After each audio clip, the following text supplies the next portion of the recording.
Chilli chicken বা chilli পানির দুটো খেতেই কিন্তু ভীষণই ভালো লাগে। এর আগে চিলি চিকেন বাড়িতে বানিয়ে খাওয়া হয়েছে, কিন্তু চিলি পানির বানানো হয়নি।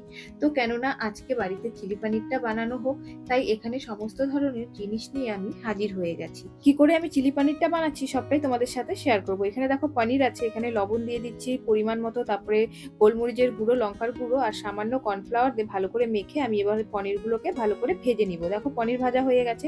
সেই পনির ভাজা তেলের মধ্যে এবার আমি লঙ্কা কুচি, আদা কুচি আর রসুন কুচি দিয়ে সামান্য ভেজে তার মধ্যে আদা আর রসুন বাটাটা দিয়ে হালকা ভেজে নেব। এরপর এখানে পেঁয়াজ, ক্যাপসিকাম, তারপরে একটা টমেটো দিয়ে দিব। এর মধ্যে সামান্য পরিমাণে নুন দিয়ে স্বাদ অনুযায়ী, তারপরে এরপরে দিয়ে দিচ্ছি দেখো red chilli sauce, soya sauce, green chilli sauce, এগুলো দিয়ে তারপরে ভালো করে একটু নেড়ে নিব। আর দিয়ে দিব সামান্য পরিমাণে গোলমরিচের গুঁড়ো। তারপরে কর্নফ্লাওয়ারটা বাটির মধ্যে জল দিয়ে গুলে দেন আমি এখানে দিয়ে দিব। আর দেখো পনিরগুলো এখন দিয়ে দিলাম, তারপরে দিয়ে দিলাম পেঁয়াজ কুলি। খুবই সহজেই আমার চিলি পানিরটা একদম রেডি হয়ে গেছে।